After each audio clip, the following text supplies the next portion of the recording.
There's a lot of cases that we bring to you each week in regards to child custody cases, and a lot of these cases are very hard to watch, but we appreciate you taking the time to come and listen to these parents and aunts and uncles and grandparents' cases and their stories. This week's story is about 4 children, and we have an aunt who's been fighting for custody for these children. Ladies and gentlemen, this is Julie Wibble.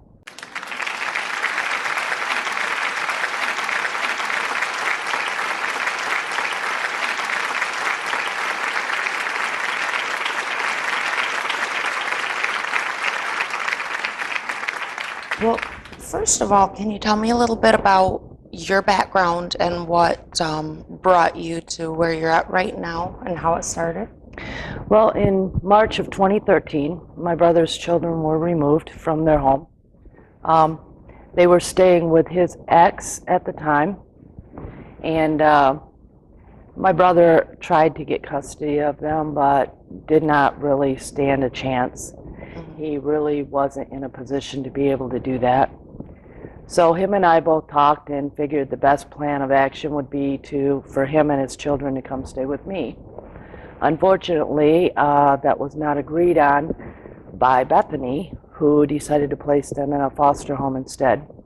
Now, by Bethany, you mean Bethany Christian Services? Yes, ma'am. Okay, I just want to make that clear for anybody who may not know, Right. Exactly what we're talking about. Yep. They chose to place them in a foster home and told me that I had to receive a foster license in order to be of any assistance to the children. Now I know that wasn't true. Now I know that I could have had the children placed with me and then worked on my foster license. But at the time, never going through anything like this before, I had no idea. Right, and that's very common, is that when people jump into cases like this, we're not social workers, we're not the type of people that have worked in this field or had anything to do with the foster system in most cases, so that's not uncommon that you didn't know what you were doing. And unfortunately, sometimes the people that we trust are not necessarily the type of people that are always going to be honest with you. I just wanted to ask a little bit about your history and your employment. And I work at a school. We have over 800 children that go to this school. I have 3 employees under me. We are in charge of all the maintenance and all the custodial at the school. Okay. In charge of locking up, making sure everything's secure. I'm also with the U.S. military. I'm getting ready to retire. I did this because with the kids, I didn't want to take the chance on being deployed overseas and leaving them with nobody here, even though my sister has also showed support for these children. And she was never even given a case study. So that was really amazing also. Well, on behalf of everybody from Silent Voices, I think I can speak for Dennis, our producer, and myself. We really appreciate you, standing up and working in the military to protect all of our freedoms that we're supposed to have through the American judicial system. And we thank you for your service in that. Well, thank you. So you were entrusted to help all Americans, for their freedoms. And it seems that they had told you that you needed to get your foster license. It's my understanding, in just the brief conversation that we had, that you did, as a matter of fact, get your foster license. Yes, ma'am. I received it in January of 2014. January of 2014. No problems for up to 4 children. The license was specifically for Kaylee, Trenton, Nicholas, and Ethan. Okay. Now, just a quick question. While these children were in your brothers and your brothers, the children's mother, was there any diagnoses that you know of, any mental health issues with these children, any learning disabilities that you can think of, or that? No, ma'am. They were behind in school due to the fact that they weren't getting there the way they should have been. But I don't believe that, I believe the only thing wrong with these children is the trauma of being moved around from foster home to foster home in two of the children's cases. And in the third one, or in the other two children, being taken away from everybody and everything that they know, the schools, the people, everything. Just having their whole lives just turned upside down. And they denied you gaining the children despite the fact that you went through the classes or whatever it takes to be a foster parent. You did what they wanted to do. I wanted to ask about what was their reason that they denied you in taking care of these children? One, they said I didn't understand the special needs of the children. And who was the one that diagnosed these children with special needs? I don't know. They pretty much kept us out of the loop as far as anything that we asked for, medical or school-wise. Towards the end, we finally received one report card, but they're really not keeping family in the loop at all. They just leave us in the dark. And it's my understanding that Kaylee was diagnosed with cognitive impairment. Yes, ma'am. And who was the person that diagnosed her? I believe that you said that was a school counselor, somebody at the school. I believe so. Again, they are keeping us out of the loop, but they don't seem to tell us much.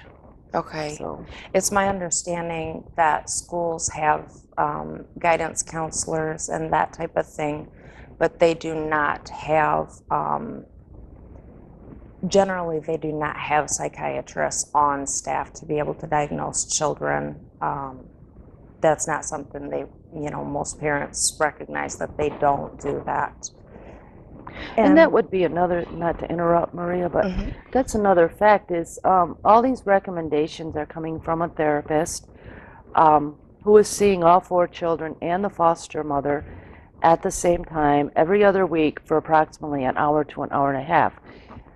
Her recommendations are coming from information given to her from the foster mother, who is a competing party in the adoption. So therefore, all information is totally biased. But yet, this is what the recommendation that Bethany is going on. No family member has ever had a chance to talk to this therapist or to tell her anything that was before placement in foster care.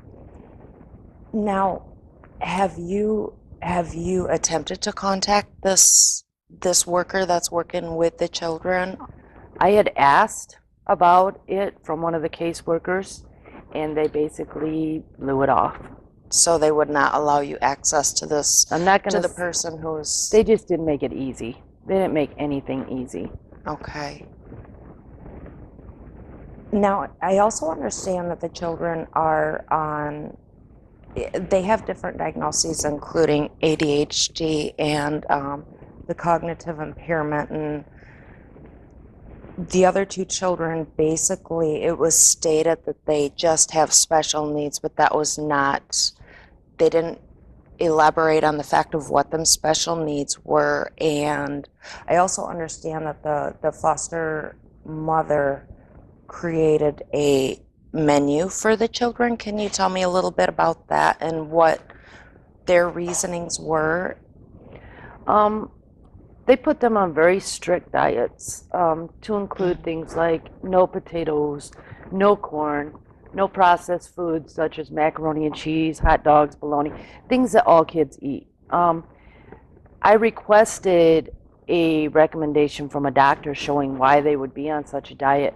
These children are all very thin. They've been, they weren't taken out of the home because they were abused. They were taken out of the home because of poverty. So they have gone without food on numerous occasions. Why would there be such a strict diet restricting them from foods that they love so much. And when I requested a doctor's note, all of a sudden my weekend visit became a supervised visit during work hours, and basically I was just basically cut off. Okay.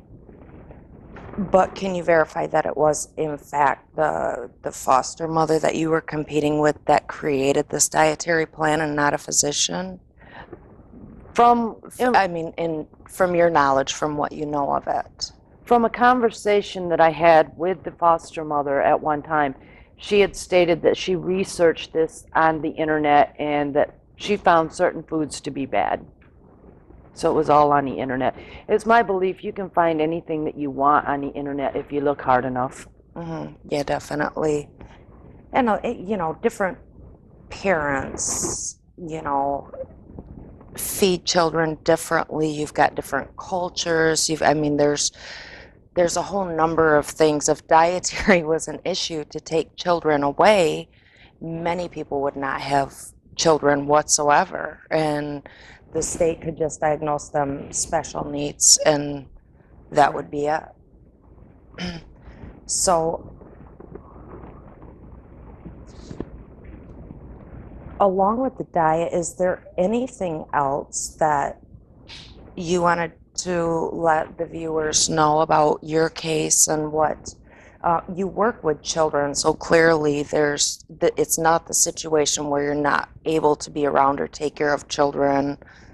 I assume if you had had abuse or neglect charges, they would not let you work at a school. I mean, that's just common sense. Right. I've been around children all my life. I myself was a foster child. I feel that I can relate to children in a way that I have a 9-year-old daughter, and during my home study, one of the questions to her during her interview was, how do you get punished, And she looked down and she thought about it and she says, I don't. And the lady says, well, haven't you ever been put in time out? And she's like, no. And she looked at me and I thought about it for a minute and I thought, she's never needed it. I have this perfect little daughter, but we have this understanding between us and we relate. I talk to her, and we understand each other. I think that comes from being a foster child and knowing some of the trauma that goes with it and how it feels and feeling alone. I also have a secret clearance to the government. I've been with the military over 27 years. I have over 25 decorations, served in 3 wars. And, it was interesting that you said about freedoms. We did go over there and we did fight for freedom. And then I feel like I came back here and we're still fighting the fight. And this is a fight that should have been won a long time ago. I feel like there's something wrong here. It's broken. And if this was not happening to me, myself, I would ask the person, what are you leaving out? What are you not telling me? Because CPS does not just come in and take your children without a reason. They don't just not give you children for a reason. They always try and keep them with family. What are you not telling me? What is there in your record that you didn't show me? Yeah. But you know what? I'm right here. I'm an open book. What you see is what you get. Everything that I've said is factual. And yet, Bethany sees it best to place these children with strangers, giving up their heritage, their past, starting them over, even their name. But you give me 6 months with these children, I'll bet you they won't even ask about these foster parents anymore. But you give these foster parents 10 years with these children, and I'll bet you they will still ask about their family. Right. I think it's very important for family to stay together as much as possible. And according to the law, that is supposed to happen. They are supposed to show preference. That never happened. They broke the law by they did not follow policies. They did not follow procedures. And now we're at a state where we're competing parties with strangers. Oh, what's wrong with this? If we speed on the highway, we get a ticket. I've asked attorneys, okay, they broke the law, and they agree with me. I said, okay, what can I do? Nothing. Yeah. How come we can't do nothing? How come people can get away with breaking the law and nothing changes?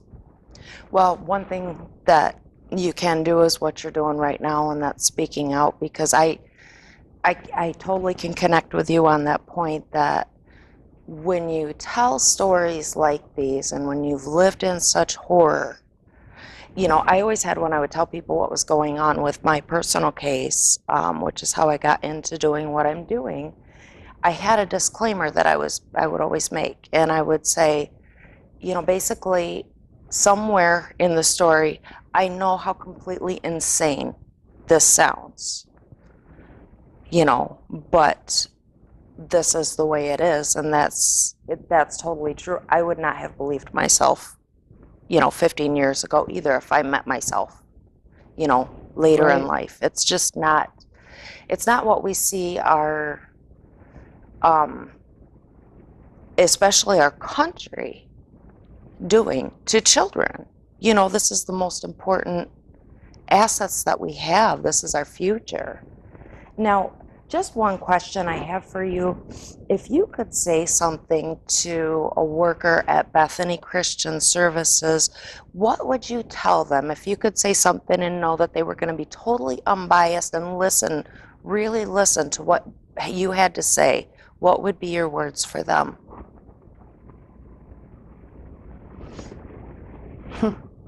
That's a hard question. It's a very hard question. Because, I don't think anything that I say to Bethany will matter. Because they told me I needed a bigger car. I went out and bought a bigger car. They told me third shift wasn't good enough. I went and got a different job. Doesn't matter what I do. Doesn't matter what I say. Doesn't matter who I am. It seems they make up their mind, and that's what they go with. Yeah. I don't think anything that I could say to them could matter. Just another quick question. And I know this is probably going to be one of the most difficult ones, but what have the children said to you in regards to them being placed with, strangers rather than being placed with you? There's been a few things. The last visit that I had before they decided to go supervise visits, Trenton didn't even want to get in the car. I literally had to go over. He was over under the tree. And I'm like, come on, you miss your foster mom. And he actually got angry at me and said, no, I don't. And he snapped at me another time when I told him it was time to go and said, I hate these short visits. Like he wanted more. He didn't want to leave. Not once did these kids ask about the foster parents. And yet there's this bond with the foster parents. Just Kaylee said that she hoped that she would be able to live with me, which I did a double take because I had no idea if Right. anybody, I was not allowed to talk with them concerning adoption or where they were staying or their parents. I couldn't say anything to them at all. In fact, I was told what to say to them about their parents, that their parents didn't do their homework, so they were in timeout. That's what they were told about Wow. their parents. So they're telling children that their parents are in timeout, really? That's what they're telling them. That doesn't, I worked in the mental health field for a lot of years, and that does not sound healthy at all to tell a child. There's other things too, like Trent and Kaylee, the oldest ones, they're telling them they have to go to the bathroom every 30 minutes because they're saying they're not potty trained. They're looking at this like a punishment now. They're feeling, what's the word, humiliated and embarrassed because they're being treated like the younger kids. Right. So we make pinky promises that I won't have an accident if you don't make me do this. They've never had an accident at my house, and yet this was one of the recommendations that I did not follow because I will not humiliate them like that. And I told them, if you have an accident, we will have to follow this, but as long as you don't, we'll be fine. No accident, no problem. But I'm not a psychiatrist, and I'm not saying that she was wrong, but these kids were potty trained when they went into this foster care, all but one. And they're having issues now. Yes. And that can be. And we're coming up to Domestic Violence Awareness Month, and I just have to, state that because that's something that I do, that I take really seriously because I was a victim of domestic violence. Trauma can cause children to revert back to previous behaviors. I just wanted to say on behalf of all of us, I'm really sorry Thank you. for what you've been through. And we appreciate you coming on the show. And this is how we're going to do it, by letting people know what's going on and what's taking place. Well, I appreciate you having me. And if this helped any one person, it's worth it. Yeah. Before we close, I just wanted to introduce one more guest that we have. I strongly believe that the ones who are being left out in a situation like these, are the children. And they're the ones that are impacted, I think, probably the most out of everybody. So welcome, Chloe. Come on over. This is Chloe, and she is the cousin to the children we've been talking about. She has not been here for the entire interview, but she would like to state a few words. Hi. Hi, What would you like to say, Chloe? I miss my cousins. You miss your cousins? And what did you used to do with your cousins? Well, with Kaylee, I used to play Barbies with her, and with the boys, I played Matchbox cars. You did? That sounds so fun. Can you tell everybody how it feels that you don't get to see them? It feels bad, because my other sisters, they're all grown up, and I don't get to play with them. If you could say anything to your cousins, look at that camera right there, what would you say to them? I really miss them, and I really love them. Well, thank you, Chloe.